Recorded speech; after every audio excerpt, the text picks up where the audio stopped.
হ্যাঁ, তাহলে বিদ্রোহী কবিতাটি,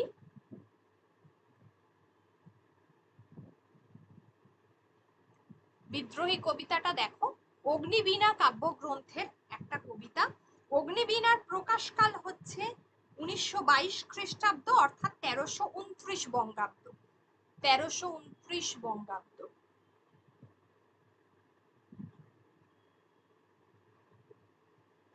1922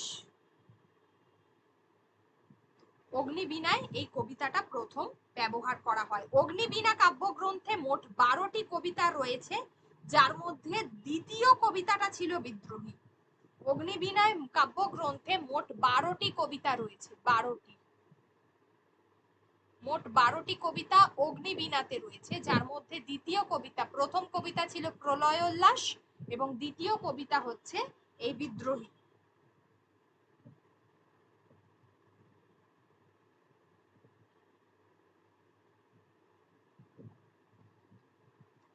গেল। বিদ্রোহী কবিতায় আমরা এমন অনেক তথ্য পাবো, যেটা হচ্ছে বিদ্রোহী কবিতার রচনার পটভূমিকা যদি আমরা দেখি, তাহলে সেই সময় পরাধীন ভারতবর্ষ আর ভারতের প্রত্যেকটা জায়গায় বিদেশি শাসকের সীমাহীন অত্যাচার। কাজী নজরুল ইসলামের ক্ষোভ এই বিদেশি শাসকদের সীমাহীন অত্যাচারের বিরুদ্ধে। সেই ক্ষোভই তিনি তার কবিতার মধ্যে তুলে ধরেছেন। পরাধীন ভারতে ইংরেজদের অত্যাচার অবিচারের বিরুদ্ধে প্রত্যেকে বারবার প্রতিবাদ করছে। এমন একটা পরিস্থিতিতে 1920 সালে অসহযোগ আন্দোলন হয়। ঠিক আছে, এই যে অসহযোগ আন্দোলন হচ্ছে, যার ফলে কি হলো, এই বিদ্রোহী কবিতা এবং অসহযোগ আন্দোলন গান্ধীজি যেটা করেছিলেন এই সময়, জানো যেটা তোমার কি বলে, অসহযোগ আন্দোলনে যে সত্যাগ্রহ যে কনসেপ্টটা ছিল, ঠিক আছে, অর্থাৎ কোনো কিছু আহ, মানে কি বলবো, এক কথায় যেটাকে আমরা বলি চরমপন্থী, যারা যে সমস্ত কংগ্রেস নেতারা ছিল, যারা ছিল চরমপন্থী, অর্থাৎ কোনোভাবেই তুমি কোনো অন্যায় বা কোনো রকম আগ্রাসন এই ধরনের তোমার কি বলে, এগুলোকে তুমি কখনোই অবলম্বন করবে না। তুমি যখন ইংরেজ সরকারের এগেনস্টে যাচ্ছ, তো সবকিছু সহ্য করে তাদেরকে, এটাই হলো সত্যাগ্রহ, তোমাকে সহ্য করতে হবে। কিন্তু কিছু কিছু সেই সময় ছিল, যেমন অরবিন্দ ঘোষ, কাজী নজরুল ইসলাম, কারীন্দ্র ঘোষ, যারা কোনোদিন এই ব্যাপারটাকে মেনে নেয়নি, যারা চরমপন্থী ছিল। এবং পরবর্তীকালে দেশবন্ধু চিত্তরঞ্জন দাস, যখন দেখা গেল যে চৌরি চৌরার ঘটনায় অসহযোগ আন্দোলনকে প্রত্যাহার করে নেওয়া হলো, দেশবন্ধু চিত্তরঞ্জন দাস সেই সময় জেলে ছিল, তো তিনি যেহেতু এটা ইতিহাসের কনসেপ্টে লেখা, মানে ভারতের স্বাধীনতা আন্দোলনের কনসেপ্টে, যার জন্য এগুলো আমাদেরকে জানতে হয়, তো সেই সময় চিত্তরঞ্জন দাস মনে করেন যে তিনি তোমার কি বলে কাউন্সিলের ভেতরে গিয়ে, অর্থাৎ পার্লামেন্টের ভেতরে প্রবেশ করে তিনি সেখানে তার প্রতিবাদ জানাবেন, মানে অসহযোগ আন্দোলন করবে, যদিও সেটা ব্যর্থ হয়েছিল। যাই হোক, এই সমস্ত কিছুর তোমার কি বলে, এই ধরনের একটা সমাজ, একটা রাষ্ট্রনৈতিক অগ্নিগর্ভ পরিস্থিতি ছিল বিদ্রোহী কবিতার মূল পটভূমিকা। ঠিক আছে, তাহলে বিদ্রোহী কবিতার মূল পটভূমিকা ছিল এই বিষয়। আচ্ছা, নজরুল ইসলাম আনোয়ার এবং কামাল পাশা এই দুটো কবিতার পরে তিনি রচনা করলেন বিদ্রোহী কবিতা। ঠিক আছে, একটা ছিল আনোয়ার, আর একটা ছিল কামাল পাশা।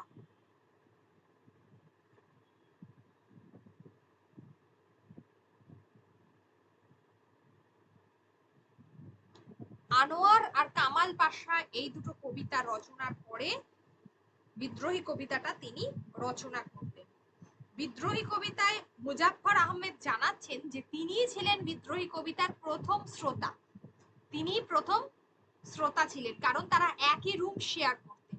আর বারীন্দ্র কুমার ঘোষ, আমি আগে লিখে দিয়েছি এখানে, যে বারীন্দ্র কুমার ঘোষকে এই কবিতাটা তিনি উৎসর্গ করেছিলেন, অরবিন্দ ঘোষের ভাই। ঠিক আছে, বারীন্দ্র ঘোষ, এই এনাকে তিনি উৎসর্গ করেন। পরবর্তীকালে আমরা দেখি মুসলিম ভারত পত্রিকায় কবিতাটা প্রথম প্রকাশিত হয়েছিল ঠিকই, কিন্তু পরবর্তীতে দেখলেন, তিনি যখন দেখলেন যে ওখানে ঠিকভাবে প্রকাশিত করা হচ্ছে না, মানে প্রকাশ করা হচ্ছে না কবিতার মধ্যে, তখন তিনি অবিনাশ ভট্টাচার্যকে দিলেন কবিতাটা, এবং কবিতাটা প্রথম বিজলি পত্রিকায় প্রকাশিত হয়। তারপর এক এক করে বিজলি, মুসলিম ভারত ব্যতীত, প্রবাসী, সাধনা, ধূমকেতু এই সমস্ত পত্রিকাতেই প্রকাশিত হয়েছিল। সালগুলো সব দেওয়া আছে মেনশন করে। আর তোমার কি বলে, বিদ্রোহী কবিতা লিখবার জন্যই কাজী নজরুল ইসলামকে বিদ্রোহী কবি বলা হয়।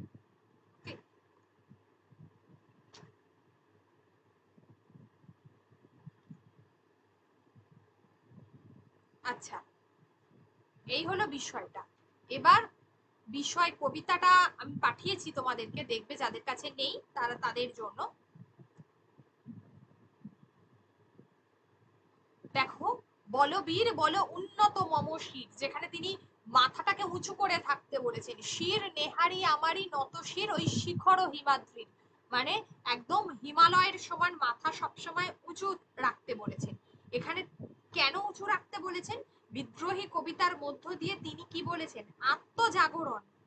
তোমার তোমার লক্ষ্য হবে তোমার মাথা অলওয়েজ হিমালয়ের মতো, হিমাদ্রির মতো যেন উঁচু হয়ে থাকে। ঠিক আছে? আর যেখানে তিনি কি বলছেন যে বিশ্ব জগতে এই উন্নত শির নিয়েই আবির্ভূত হতে হয়। বিশ্ব জগতে যেখানে উন্নত শির, মাথা উঁচু করে সবসময় বাঁচতে হয়। বলবীর বল মহাবিশ্বের মহাকাশ ফাড়ি, চন্দ্র সূর্য গ্রহ তারা ছাড়ি, ভুলোক দুলোক গোলক ভেদিয়া, খোদার আসন আরশ ছেদিয়া, উঠিয়াছি চির বিস্ময় আমি বিশ্ব বিধাত্রী। এই কবিতার মধ্যে অনেক পুরাণের কথা রয়েছে, অনেকগুলো শব্দ রয়েছে, যেমন কিছু ফার্সি শব্দ রয়েছে, আরবি শব্দ রয়েছে। এগুলো কিন্তু আমাদেরকে, আমি মানে সবকটা লাইন যতটা সম্ভব হয় দাগ দিয়ে দেবো। যেখানে বলছেন যে মহাবিশ্বের মহাকাশকে তিনি বিদীর্ণ করে, মানে ভেদ করে, চন্দ্র সূর্য গ্রহ তারা অতিক্রম করে, সারা পৃথিবীর সমস্ত কিছু ভেদ করে তবেই কি হয়েছে? এই বিশ্ববিধাত্রী, এই বিদ্রোহীর আবির্ভাব হয়েছে। বিদ্রোহী এখানে কি একটা প্রতীক।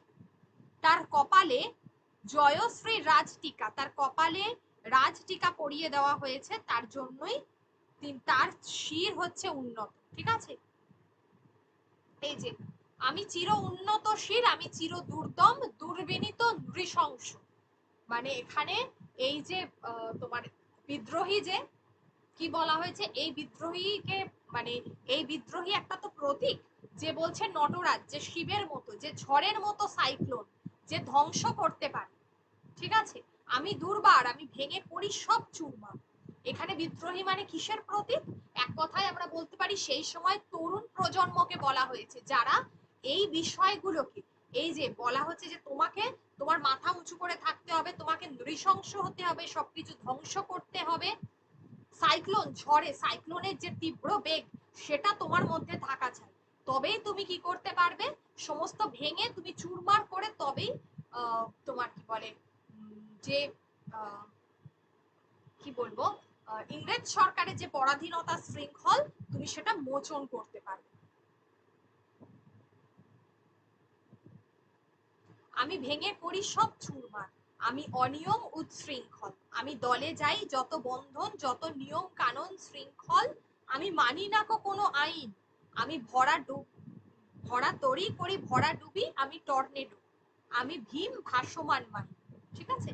তো এখানে কি বলছেন, মানে চির দুর্দম দুর্বিনীত, মানে তুমি বিনীত থাকলে হবে না। আর ইংরেজ সরকারের অত্যাচার এমন পর্যায়ে চলে গেছে, যেখানে কাজী নজরুল ইসলাম বলছেন তাদের এগেনস্টে আর তোমাকে ওই বিনীত আচরণ করলে আর হবে না, তোমাকে নৃশংস হতে হবে। ঠিক আছে? তোমাকে সমস্ত রকম অনিয়ম উচ্ছৃঙ্খলতার বিরুদ্ধে প্রতিবাদ করতে হবে। এই বিদ্রোহী হতে হবে যে কিনা কোনো আইন মানবে না, যে যার হাতে ভরা ডুবি হবে, যে টর্নেডোর মতো শক্তিশালী হবে।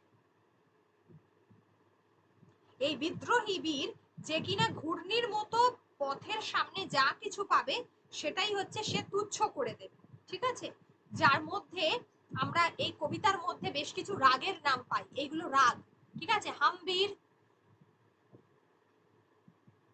ছায়ানট, হিন্দোল, এই নিজের গানই রয়েছে ছায়ানটের উপর, কাজী নজরুল ইসলামের হামবীরের উপরেও রয়েছে। ঠিক আছে? তাহলে হামবীর, এগুলো এক একটা রাগ।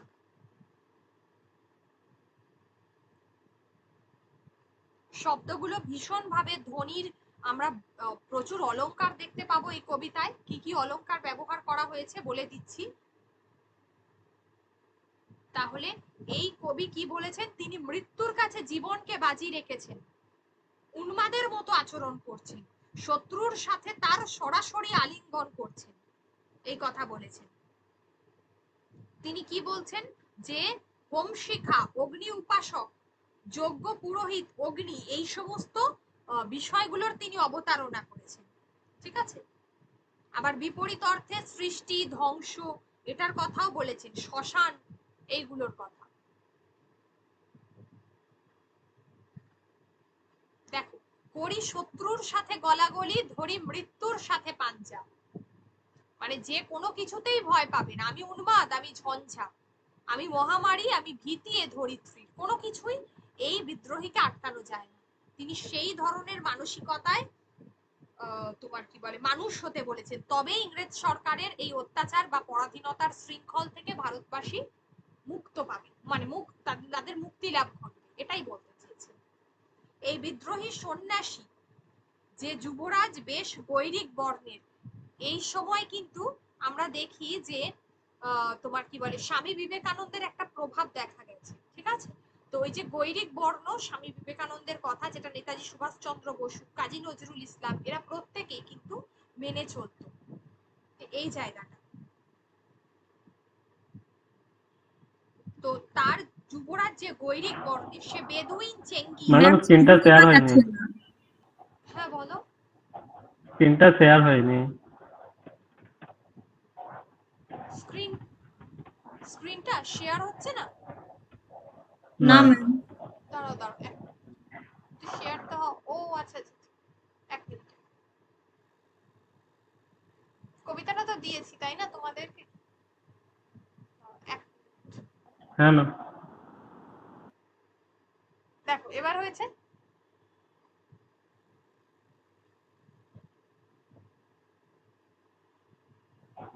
হ্যাঁ হ্যাঁ, এই যে দেখে নাও, একবার দেখে নাও। আমি হাম্বির, আমি ছায়ানট, আমি হিন্দোল, এটা হচ্ছে রাগ। ঠিক আছে।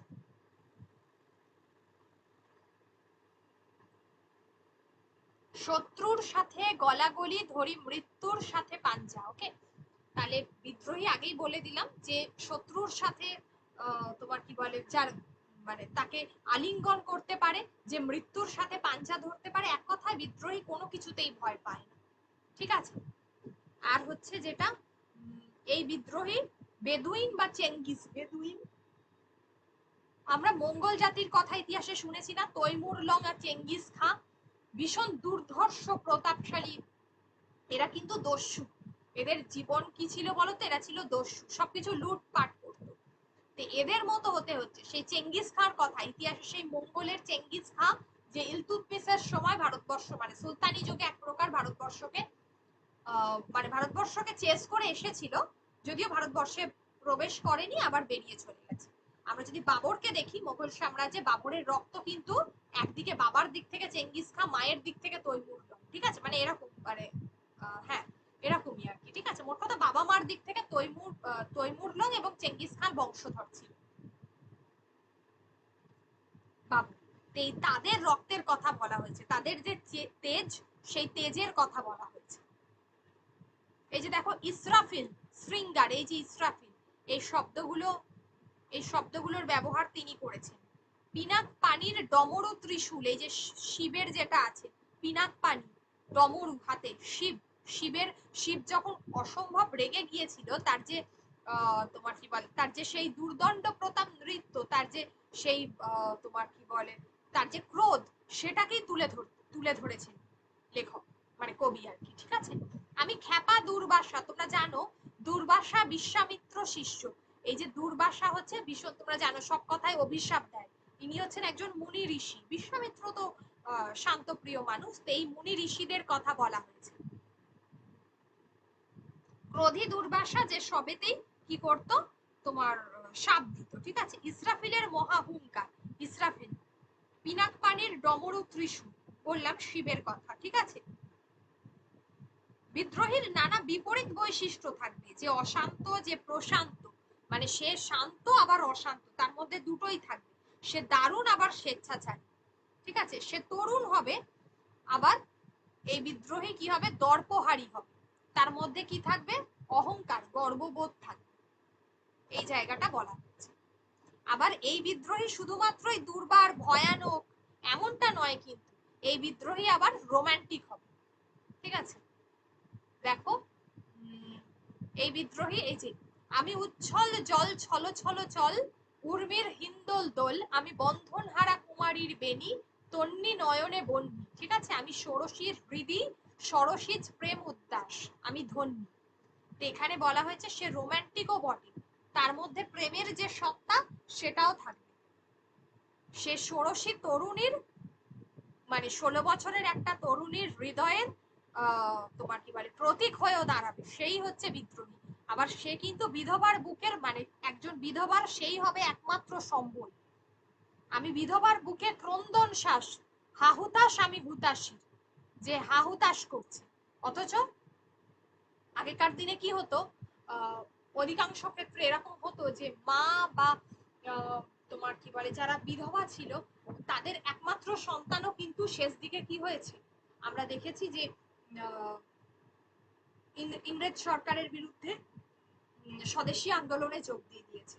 তো যা হয়, পরবর্তীকালে তাদেরকে ফাঁসি দিয়ে দেওয়া হয়েছে, কাউকে মেরে ফেলা হয়েছে ইংরেজ সরকার। তারা তো আর ওইসব ভেবেই দেখতো না যে একমাত্র বিধবার ওই একটাই হচ্ছে তোমার অবলম্বন, সেটা কখনো তারা ভেবে দেখেনি।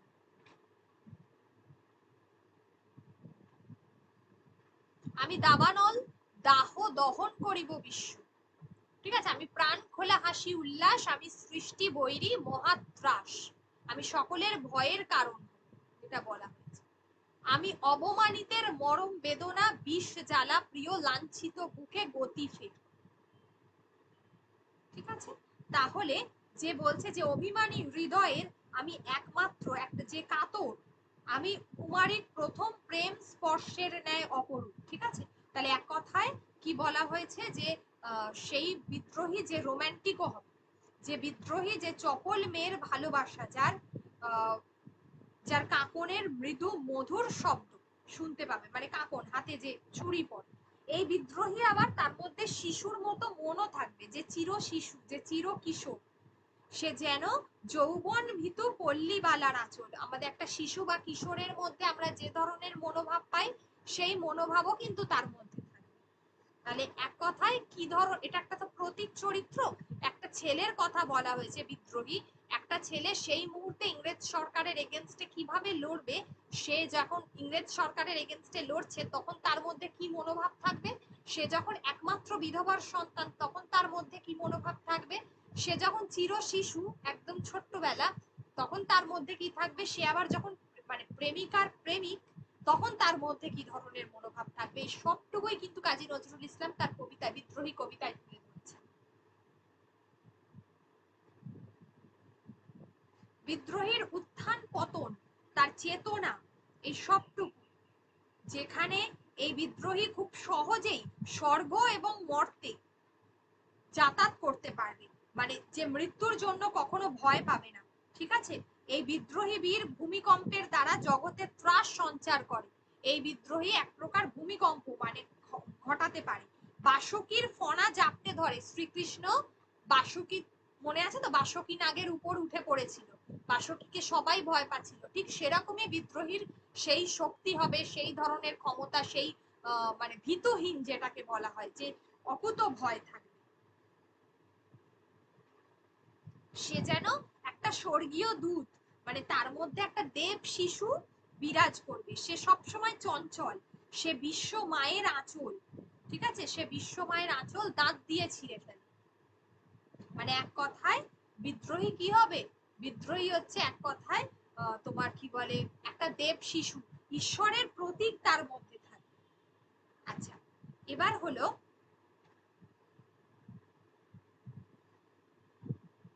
আমি অভিমানী চিরক্ষুব্ধ হিয়ার কাতরতা ব্যথা শুনিবি, এটা বলেছি।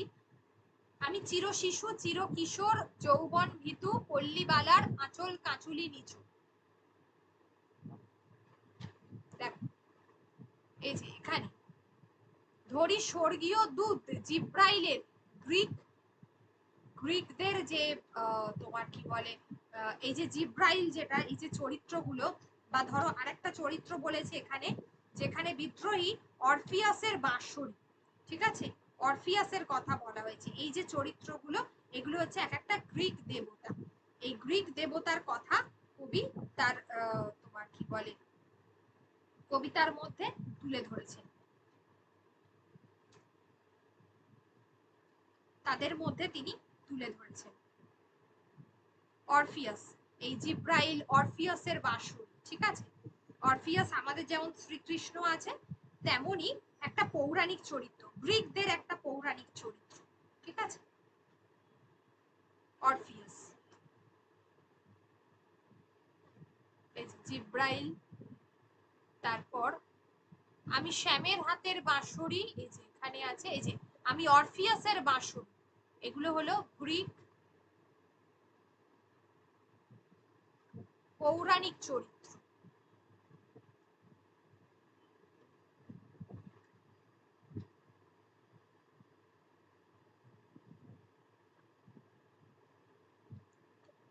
আমি ছিনিয়া আনিব বিষ্ণু ভোগল বক্ষ হইতে যুগল কন্যা, আমি অন্যায়, আমি উল্কা, আমি শনি।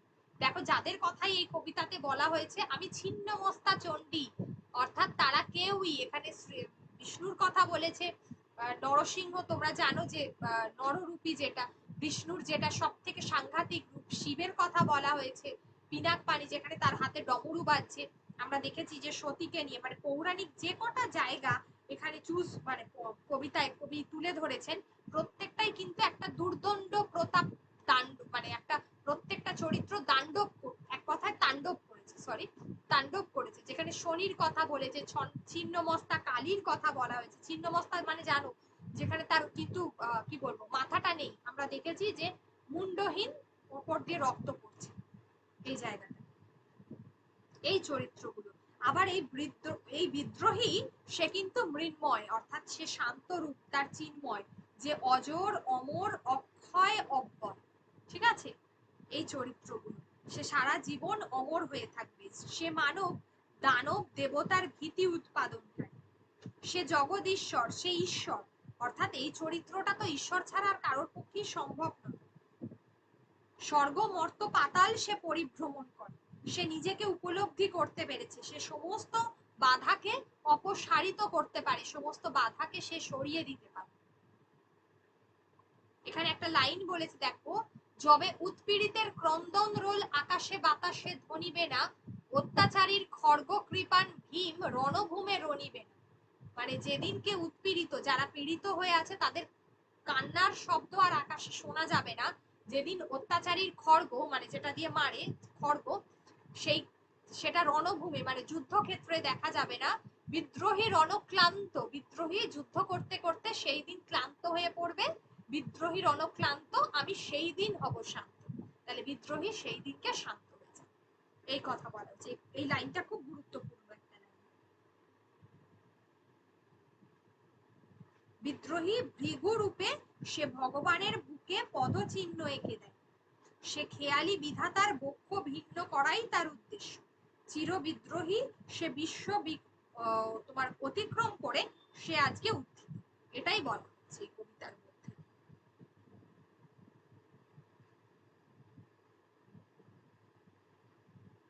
আচ্ছা, এখানে দেখো, ব্রহ্মার মানস পুত্রকে ভৃগু বলা হয়েছে। ব্রহ্মার মানস পুত্র, এক কথায় এই মনুস্মৃতিতে আমরা জানতে পারি ভৃগু যে স্বদেশী, যে মানবতার প্রতীক, যে হচ্ছে স্বদেশী, যে নিজের দেশকে ভালোবাসে, এই যে বিদ্রোহী ভৃগু, এই ভৃগু হচ্ছে ব্রহ্মার মানস পুত্র, যে স্বদেশিকতার প্রতীক, স্বদেশিকতার প্রতীক। এ কথা কিসে আমরা জানতে পারি? মনুস্মৃতি, ফিলোসফি, মনুস্মৃতি, মনুর লেখা, মনুর লেখা মনুস্মৃতি বই থেকে এই কথা আমরা জানতে পারি, যে ছিল মানবতার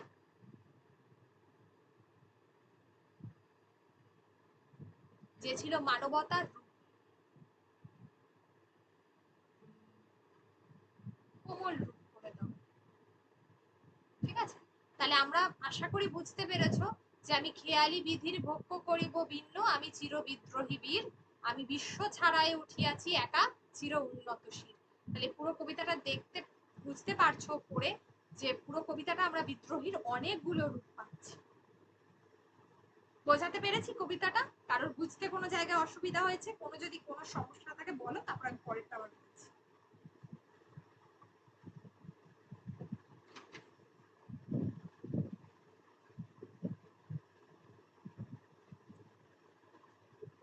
অসুবিধা নেই তো কোনো? আচ্ছা, দেখো যদি থাকে বলো। ম্যাডাম জিব্রাইল তো ফেরেশতা। কোনটা? ওই জিব্রাইল? জিব্রাইল আর হ্যাঁ ইসরাফিল। হ্যাঁ, ওটা হচ্ছে তোমার ফরাসি আর কি। ইসলাম ধর্মের ফেরেশতা। হুম,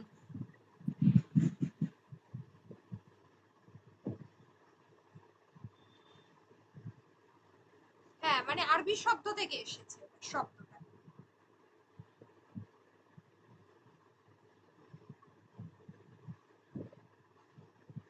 ওটা মানে ইসলাম ধর্ম অনুযায়ী একদমই তাই, আরবি শব্দ থেকে এসেছে।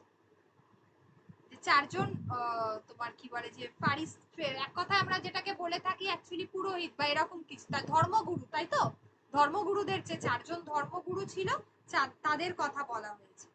ফেরেশতা বা হাদিস এই শব্দগুলো থেকে এসেছে ইসলাম।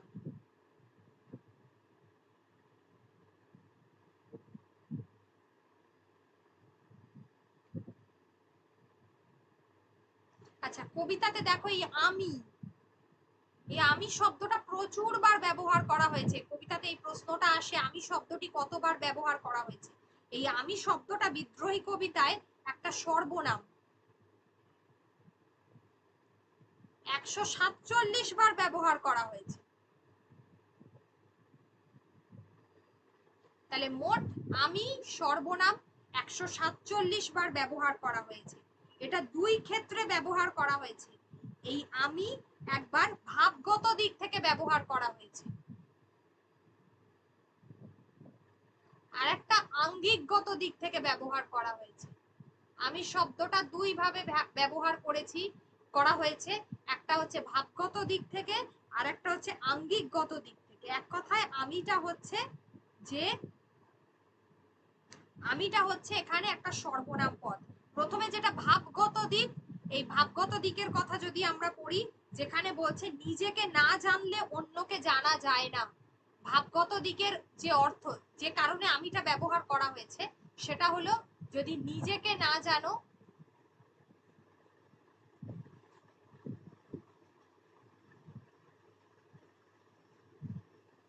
অন্যকে জানা যায় না। এটা ভাবগত দিকের ব্যাখ্যা।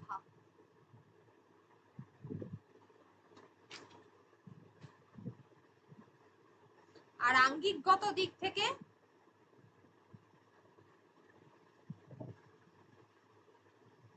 বিদ্রোহী কবিতায় এটা ব্যবহার করা হয়েছে আঙ্গিকগত দিক থেকে, যেটা ওই বিদ্রোহী তোমার কি বলে বিদ্রোহীর যে রূপ সেই অর্থে ব্যবহার করা হয়েছে আঙ্গিকগত।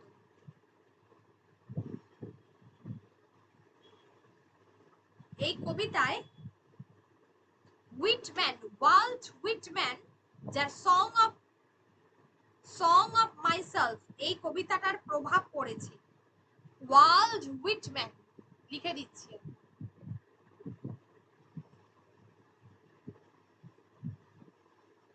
আচ্ছা, কবিতাটা নিয়ে যদি কারোর কোনো ওয়ার্ডে কোনো সমস্যা থাকে একবার জিজ্ঞাসা করে নাও, বাদ বাকিগুলো এবার বলছি প্রশ্ন দিই।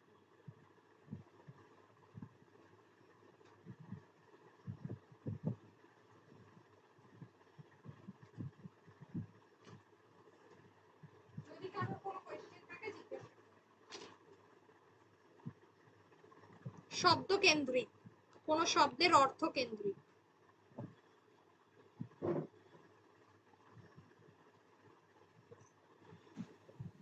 ওঙ্কার, ওই ঈশান বিছানা ওঙ্কার, ওই শব্দটা। কোন লাইনটা বলো একবার বলো। আমি বজ্র আমি বজ্র আমি ঈশান ওই দস্যু যেখানটা লেখা আছে ওখানেই আছে। আচ্ছা আচ্ছা আচ্ছা, এই যে ঈশান বিশানে ওঙ্কার, তাই তো? আমি বজ্র। ঈশান তো কোন, কোণের দিক থেকে বলা হয়, ঈশান কোণ, ঠিক আছে? ঈশান হচ্ছে একটা কোণের কথা বলা হয়েছে। আর বজ্র মানে তো তোমরা জানো, ঈশান হলো কোণ। ঈশান কোণ মানে হচ্ছে তোমার এটাকে উত্তর পূর্ব দিক যেটা বোঝায় সেই কোণটাকে বলা হচ্ছে উত্তর পূর্ব। আর ওঙ্কার শব্দের অর্থ কি? ওঙ্কার হচ্ছে মহা ওঙ্কার, ঈশান বিশানে ওঙ্কার। ওঙ্কার মানে শিবের যে তোমার মাথায় যে চাঁদের মতো যে অংশটা থাকে সেটাকে বলা হয়। অর্থাৎ এটা হলো তোমার কি বলবো, মানে এক প্রকার ওঙ্কার কথাটাকে কি বলা যায়, ওঙ্কার হচ্ছে ওঙ্কারের অর্থ হলো শিব যে তার যে ক্রোধ, সেই জায়গাটা থেকে এই শব্দটা এসেছে। এই ওম শব্দটা থেকে মূলত ওঙ্কার শব্দটা এসেছে। ক্রোধের প্রতীক, এই শব্দটাকে ক্রোধের প্রতীক বলা যায়।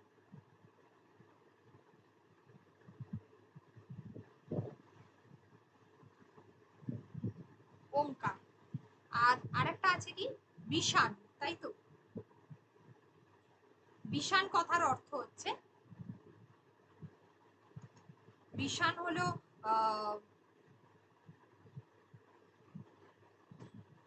বিষানের অর্থ হলো যে তোমার কি বলে তাতানু, কোনো কিছুকে বিষিয়ে দেওয়া, সেইটার কথা বলা হয়েছে। আমি ঈশান বিষানে ওঙ্কার, ঠিক আছে? বিষান কথার অর্থ হচ্ছে তাতানু, তুমি কাউকে তাতিয়ে দিয়েছো।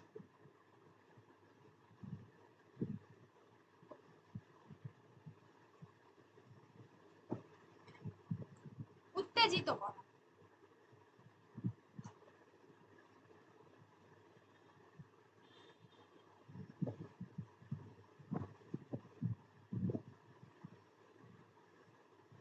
আর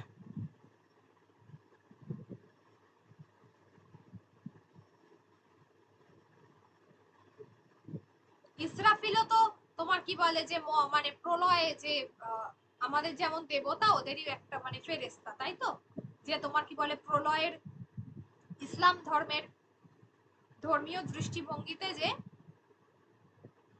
যে প্রলয় সংগঠিত করে ইসরাফিল।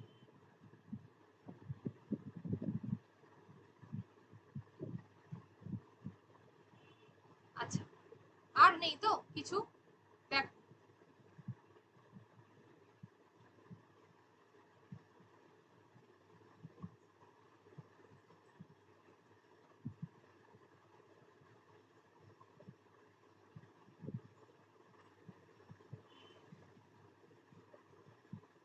দেখ তাহলে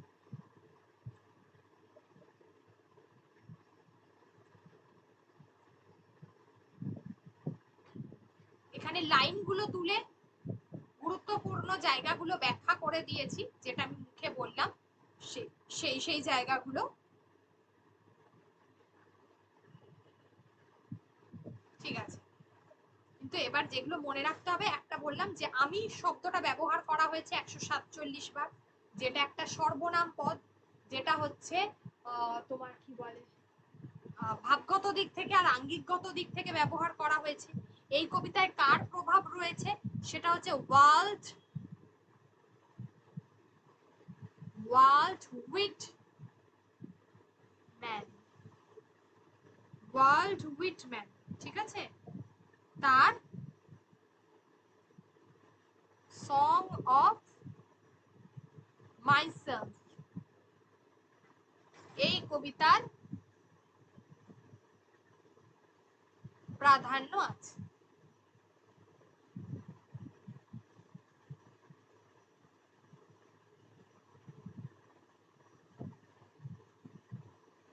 হলো। আচ্ছা, এখানে পৌরাণিক যে জায়গাগুলো থেকে যে যে শব্দগুলো নেওয়া হয়েছে, যেমন রুদ্র, ভগবান, নটরাজ, ধূর্যটি, ব্যোমকেশ, সবই শিবের কথা। দুর্বাসা, বিশ্বামিত্র, এগুলো ঋষির কথা। বাসুকি, জিব্রাইল, দেব শিশু, অরফিহাসের বাঁশরি, ঠিক আছে, এই শব্দগুলো। পরশুরাম, তোমরা জানো পরশুরামের কুঠার, কৃষ্ণ, অগ্নি, এগুলো সব দেবতার রিলেটেড। আর ব্যক্তিবাচক হচ্ছে চেঙ্গিস খাঁ, মামুদ, এইগুলো। আর বেশ কিছু একটা মিনিট একটু হোল্ড করো তো, জাস্ট একটা মিনিট হোল্ড করো।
আচ্ছা,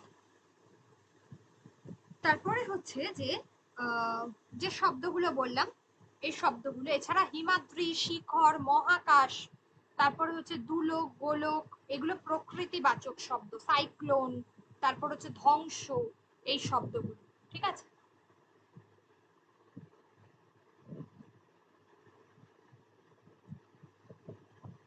এই শব্দগুলো।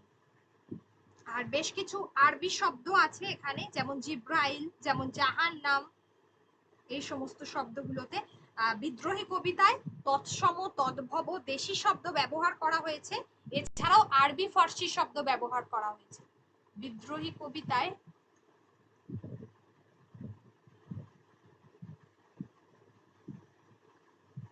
আরবি, ফার্সি, তৎসম, দেশি, তদ্ভব, এই শব্দের ব্যবহার আছে।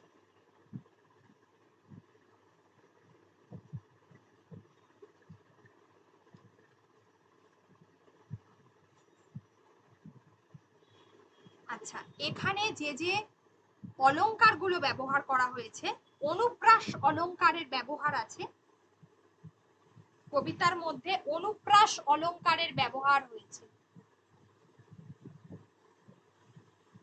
তোমাদের অলংকার সিলেবাসে নেই, তাই জন্য ডিটেলে করার দরকারও নেই কোনো। অনুপ্রাস অলংকার না এসএলএসটি তে আছে, না তো পিএসসি তে আছে।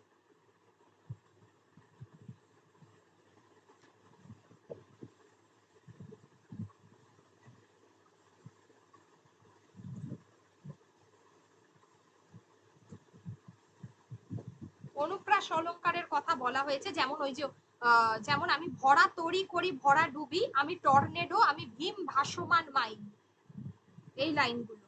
আমি চির দুরন্ত দুর্মদ, আমি খ্যাপা দুর্বাসা বিশ্বামিত্র শিষ্য, আমি দাবানল দাহ দহন করিব বিশ্ব, এই লাইনগুলো হচ্ছে তোমার অনুপ্রাসের ব্যবহার আছে, ঠিক আছে। অন্তানুপ্রাস আছে এই জায়গাটায়। হুম।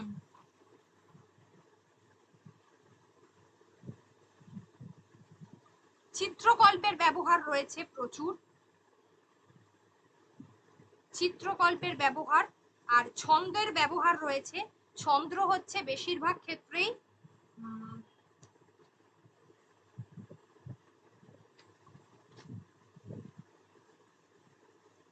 এখানে যে ছন্দগুলো ব্যবহার করা হয়েছে সেগুলো যেমন বলবীর, যেমন কোথাও, বেশিরভাগ ক্ষেত্রেই এটা মিশ্র কলাবৃত্ত ছন্দ বা মাত্রাবৃত্ত ছন্দ, কিছুটা এই ধরনের ছন্দ ব্যবহার করা হয়েছে, ঠিক আছে।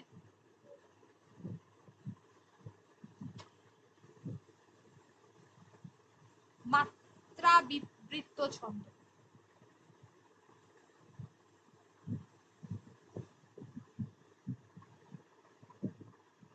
অনেকগুলো বড় লাইন আছে, আবার কোথাও ছোট ছোট লাইন আছে, যেমন বলবীর একটা ছোট্ট লাইন আছে সেই জায়গা, আবার কোথাও বড় লাইন আছে। পুরাণের চরিত্রগুলো ভালো করে দেখবে। হিন্দু পুরাণের চরিত্রগুলো, মুসলিম পুরাণ থেকে তিনটের চরিত্র খোদা, ইসরাইল আর জিব্রাইল, আর গ্রিক থেকে অরফিয়াস।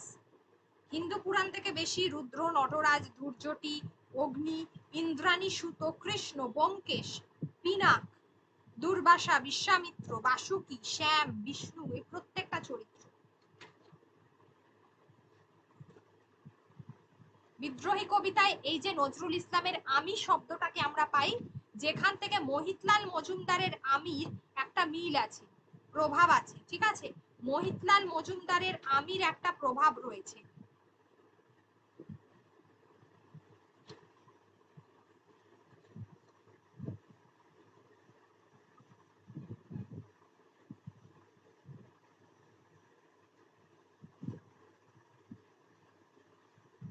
মহিতলাল মজুমদারের আমির মিল আছে। মানসী পত্রিকায় বেরিয়েছিল এই কবিতাটা, আমি কবিতা, মহিতলাল মজুমদার, 1321 সালে।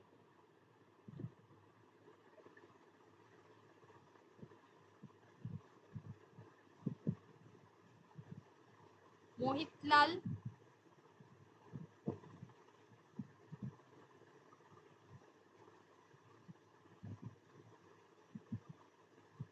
আমি কবিতা মানসী পত্রিকায় বেরোয়।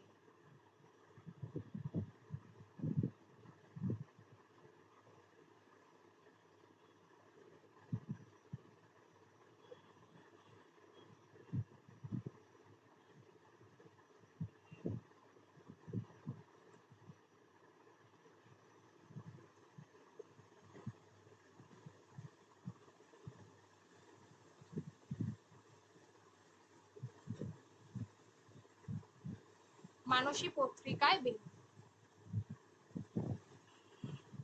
ঠিক আছে। এই মোটামুটি হলো বিদ্রোহী কবিতা।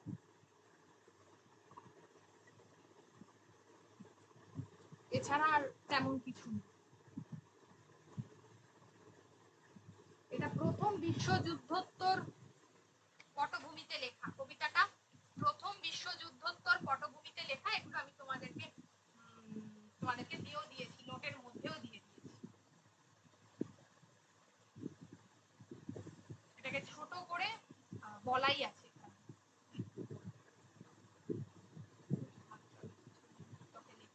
লিখে দিয়েছি।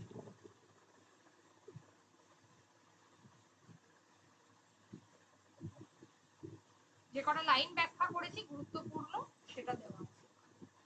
আর তোমাদের সাধারণত দেবে না কোথায় পাবলিশড হয়েছে, এইগুলোই বেশি দেবে।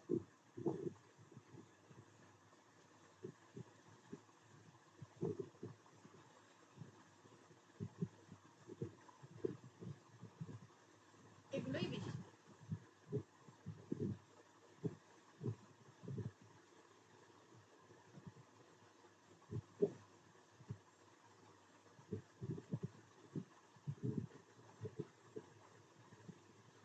আচ্ছা, বিদ্রোহী নিয়ে আর কিছু বলার নেই তো? মোটামুটি ঠিক আছে তো সবার? বিদ্রোহী নিয়ে আর কিছু বলতে হবে না তো? এসএলএসটি তে এবার আসি। কিছু কিছু জিজ্ঞাসার থাকলে বলো, বিদ্রোহী নিয়ে কারোর যদি কিছু জিজ্ঞাসার থাকে বলতে পারো।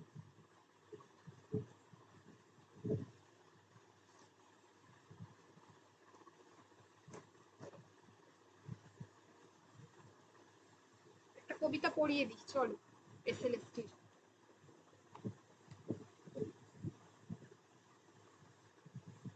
বলো, কারোর যদি কোনো কোয়েশ্চেন থাকে জিজ্ঞাসা করো।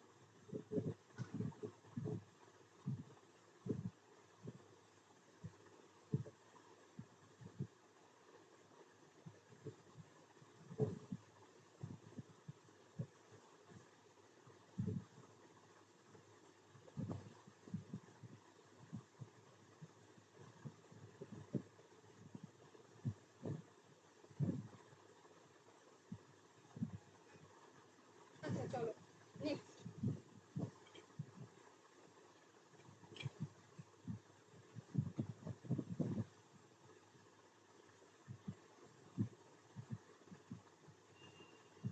নেক্সট কবিতা হচ্ছে সাহিত্য সঞ্চয়ন থেকে ঘর, অমিয় চক্রবর্তীর ঘর কবিতাটা পড়িয়ে দেব। কবিতাটা খুব ছোট একটা কবিতা, সহজ কবিতা। অমিয় চক্রবর্তী, প্রশ্ন আমি দিয়ে দিয়েছি তোমাদেরকে, মানে এইটার সম্পর্কে ডিটেলটা। অমিয় চক্রবর্তী হচ্ছেন একজন বিখ্যাত কবি। তো এই অমিয় চক্রবর্তীর তোমাদের যে কবিতাটা পড়তে হয় ঘর, কবিতাটার যে মূল উৎস সেটা হলো খসড়া কাব্যগ্রন্থ থেকে নেওয়া হয়েছে। কবিতাটা খসড়া কাব্যগ্রন্থ থেকে নেওয়া হয়েছে, যেখানে অমিয় চক্রবর্তী কত সালে জন্মগ্রহণ করেন, কত সালে মারা যান, এই জায়গাগুলো এবং ওনার শ্রেষ্ঠ কাব্যগ্রন্থ কোনগুলো সেগুলো পড়বে। নোটে দেওয়া আছে, ওগুলো আমি দেখিয়ে দিচ্ছি। আর কবে সাহিত্য একাডেমি পুরস্কার পেয়েছিলেন? মূলত সাহিত্য একাডেমি পুরস্কার পেয়েছিলেন 1963 সালে। 1963-তে সাহিত্য একাডেমি পুরস্কার পেয়েছিলেন। বলছেন যে বাড়ি ফিরেছি জারুলের বেড়া, কাকর পথ থামবে দরজায়, আমার পৃথিবী এইখানে শেষ, অনেক দেশ চোখের তৃষ্ণায় ঘিরেছি, অনাত্ম সংসার দূরে গর্জায়। অর্থাৎ এখানে কবি বলতে চেয়েছেন তিনি অনেক দেশ দেখেছেন, কিন্তু কোথাও কোথাও তার গ্রামের মতো এমন বা তার দেশের মতো এমন চিত্র তিনি কোথাও দেখেন। নিজের জায়গাটাকে তিনি, যেখানে নূতন হতেন প্রণামে এই আপন ঘরের গ্রামে, বেড়া পার হলো পা চল, সিঁড়ির কাছে চেনা কচি গলার আওয়াজ, গাছের আড়ালে বলো কে স্থির দাঁড়িয়ে আলো নিয়ে, ফিরে আসার সাঁঝ। ঠিক আছে, এখানে এই যে চরিত্রটা একদম লাস্ট লাইনে দেখো, কে স্থির দাঁড়িয়ে আলো নিয়ে, অর্থাৎ তার স্ত্রী, কবির স্ত্রীর দাঁড়িয়ে থাকা বা তার সন্তানের যে কচি আওয়াজ, যেটা বলা হচ্ছে শিশুদের যেমন গলার শব্দ হয় সেইগুলো, সেই এই ধরনের আওয়াজ বা এই ধরনের একজন আতিথেয়তা এটা কোথাও দেখা যায় না। এটা শুধুমাত্রই দেখা যায় কোথায় না,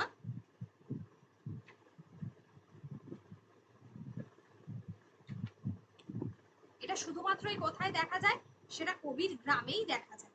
তিনি সারা পৃথিবী ঘুরেছেন, কিন্তু কোথাও তার কি কবি মানে নিজের গ্রামের মতো এমন স্বাদ তিনি কোথাও পাননি। সেই কথাই তিনি তুলে ধরেছেন কবির তার কাব্যের মধ্যে দিয়ে। খসড়া কাব্যগ্রন্থের অন্তর্গত এই কবিতাটা, একদম ছোট্ট কবিতা, খুবই সহজ কবিতাটা। ঠিক আছে, যেখানে নিজের গ্রাম, আচ্ছা অন্যান্য কাব্যগুলো দেওয়া আছে, এক মুঠো, পাড়াপাড়, পালা বদল, ঘরে ফেরার দিন, এগুলো সব দেওয়া আছে নোটের মধ্যে, আমি দেখিয়ে দিচ্ছি। নিজের গ্রাম, নিজের ঘরের থেকে প্রিয়তম জায়গা পৃথিবীতে আর কোথাও নেই। যেখানে তিনি বলছেন সারা পৃথিবী তিনি ঘুরেছেন, কিন্তু সেই কোথাও তার সেই আত্মিক জায়গাটা, মানে কোথাও তার মানে আত্মিকতার যে জায়গা বা কোথাও তার মানে আত্মিক কোনো যোগ তৈরি হয়। ঠিক আছে, কতগুলো স্মৃতি কবির মনে জড়ো হয়েছে। কবি নিজের গ্রামে ফিরে এসেছেন, পরম শ্রদ্ধায় সেই গ্রামকে তিনি প্রণাম করছেন। তারপর আসন্ন সন্ধ্যায় বেড়া টপকে নিজের ঘরে প্রবেশ করেছেন, সিঁড়ির কাছে শুনতে পাচ্ছেন নিজের সন্তানের অতি চেনা গলার শব্দ। কোথাও এবং তার স্ত্রী কি হচ্ছে, সন্ধ্যাবেলায় আমরা তুলসী তলায় দেখো ফিরে আসার সাঁঝ, যে আলো জ্বালিয়ে দাঁড়িয়ে থাকে না, সেই দৃশ্য কবির মনকে তৃপ্ত করছে। এই লাইনটা খুব ইম্পর্টেন্ট। একটা হচ্ছে এই যে জারুলের বেড়া, কাঁকর পথ থামবে দরজায়, এই লাইনটা কিসের বেড়া ধরে কবি বাড়ি ফিরেছে? জারুলে। আচ্ছা, কিসের তৃষ্ণায় কি ঘিরে রয়েছে, মানে চোখের তৃষ্ণা, এই লাইনটা চোখের তৃষ্ণায় ঘিরেছি। তারপর লাস্টে সিঁড়ির কাছে চেনা কচি গলার আওয়াজ, এই লাইনটা জারুল মানে একরকম গাছ, তৃষ্ণা মানে পিপাসা, সাঁঝ মানে হচ্ছে সন্ধেবেলা, এই লাইনটা। এটা তোমাদের চেঞ্জ করেছি কি? ও, এটা তো চেঞ্জই করি কবিতা। আচ্ছা, কবিতাটাতে দাগ দিতে পারবো না, যে লাইনগুলো আমি দেখিয়ে দিলাম, একটুখানি কবিতাটাতে দাগ দিয়ে নাও। এই যে দেখো এবার, জারুলের বেড়া, তারপরে চোখের তৃষ্ণায় ঘিরেছি, আর হচ্ছে ফিরে আসার সাঁঝ, এই লাইনটা অমিয় চক্রবর্তীর লেখা। ঠিক আছে, ঘর কবিতা, এই যে ঘর। কাব্যগ্রন্থ হলো খসড়া, কাব্যগ্রন্থ হচ্ছে খসড়া। কোনো প্রশ্ন আছে থাকলে করতে পারো, নইলে প্রশ্নটা দেখিয়ে দেবো, এই জিসটা আছে। প্রশ্ন বোঝা গেছে? কবিতাটা একদম সহজ কবিতা।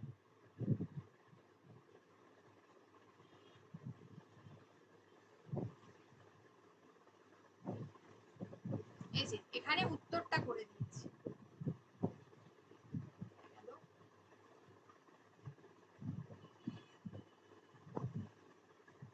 এই যে ঘর, অমিয় চক্রবর্তীর জন্ম মৃত্যু, তার অন্যান্য কাব্যগ্রন্থগুলো সব দেওয়া আছে।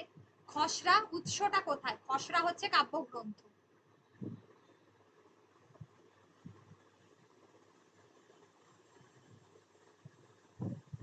মূল বিষয়বস্তু যেটা বলে দিলাম, শব্দার্থ, প্রশ্নগুলো, প্রশ্ন এবং তার উত্তর, এবং ওয়ান লাইনার হিসেবেও করে দেওয়া আছে। বলো, যদি কারোর কোনো বুঝতে অসুবিধা হয় বলতে পারো। আছে বুঝতে?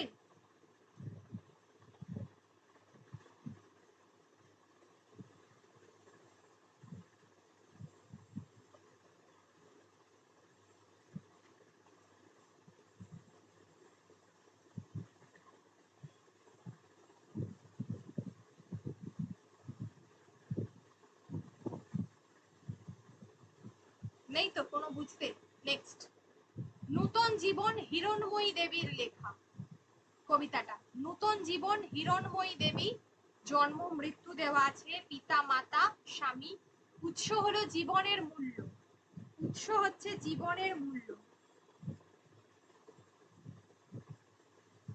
যেখানে কবি বলছেন যে এই বিশ্ব হচ্ছে অনন্ত অসীম, যার কোনো সীমা পরিসীমা নেই, মৃত্যুর মধ্য দিয়ে সবকিছু শেষ হয়ে যায় না। এখানে মৃত্যুর মধ্য দিয়ে কবি বলছেন কি নতুন কিছুর শুরু হয়।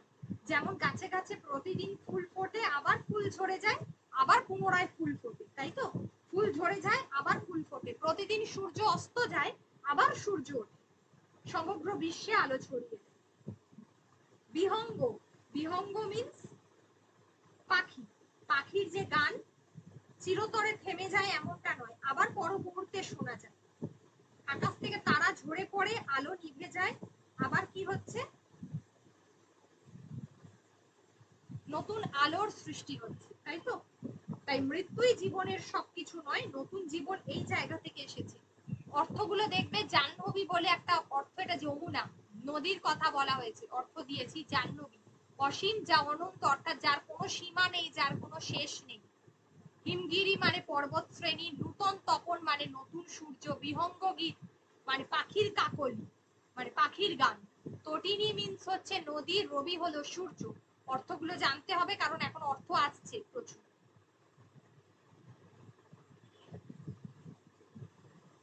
হিরণময়ী দেবীর জন্ম মৃত্যু সাল ভালো করে পড়বে। প্রতিদিন কি ফোটে? সেটা হলো প্রতিদিন নব ফুল ফোটে। শত পাখি কখন গায়? যখন বৃহঙ্গ গীত থেমে যাচ্ছে তখন আবার। এখানে গুরুত্বপূর্ণ লাইনগুলো, যদি এখানে কোনো প্রশ্ন না থাকে তাহলে গুরুত্বপূর্ণ লাইনগুলো একটু দেখো।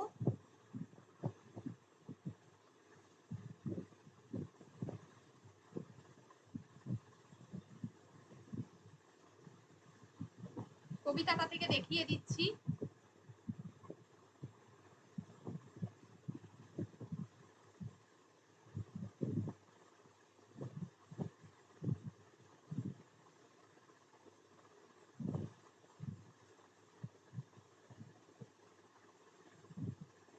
ঘর, নূতন জীবন, আর আগের দিন যেন কি পড়িয়েছিলাম একটা, এই যে হিরণময়ী দেবীর কবিতা।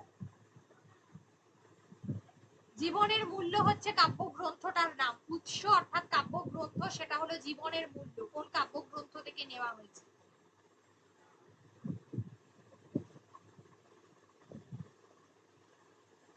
এখানে লাইনগুলোর মধ্যে মানে মৃত্যুতে সবকিছু শেষ নয়, প্রতিদিন ফুল ফোটে, প্রতিদিন ঝরে তারা, ফোটে নব ফুল। এই লাইনটা নূতন তপন অর্থগুলো, একটি বিহঙ্গ গীত চিরতরে থেমে যায়, শত পাখি গান। একটি জাহ্নবী ঢেউ, যমুনা নদীর কথা বলেছে, সাগরে মিলায়ে যায়। জাহ্নবী নদী, হিমগিরি হতে পুনো তটিনী বহিয়া আনি, নূতন জীবন। মানে নদী, নদীর স্রোতকে বলা হয়।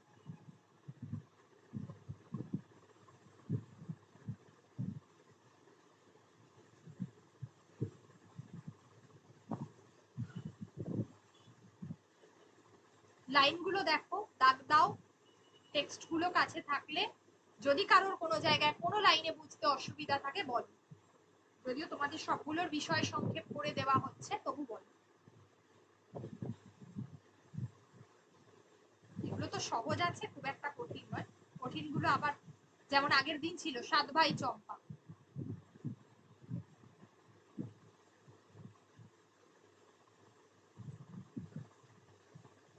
কালকে তাহলে এ করাবো, এসএলএসটি করাবো কালকে। কালকে সাহিত্যের ইতিহাস করাবো। ওদিকে তো ওই দুটো হয়ে গেল, দ্বিজেন্দ্রলাল রায়, তাহলে একটা টেক্সট থাকবে আর একটা সাহিত্যের ইতিহাস করাবো। কালকের ক্লাসে ধীবর বৃত্তান্তটা করিয়ে দেব, কালিদাসের ধীবর বৃত্তান্ত। ইলিয়াস তো করিয়ে দিয়েছি। আর সাহিত্যের ইতিহাস থেকে কোনটা করবে বলো? সাহিত্যের ইতিহাস থেকে মধ্যযুগ করবে না আধুনিক যুগ করবে?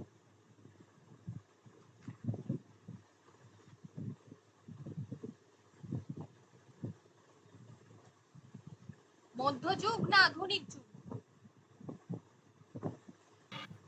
মধ্যযুগটাই করান। মধ্যযুগ করাবো। আচ্ছা, তাহলে মধ্যযুগের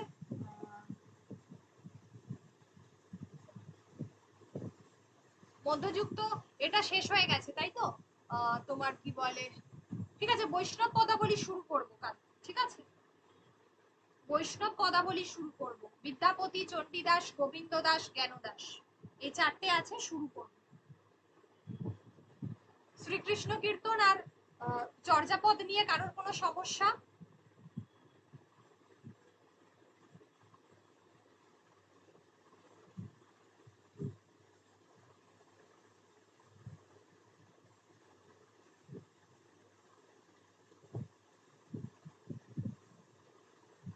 ঠিক আছে, কাল তাহলে মধ্যযুগের বৈষ্ণব পদাবলী আর ধীবর বৃত্তান্তটা করিয়ে দেবো। ওকে ওকে, পড়া বোঝা যাচ্ছে তো সবার?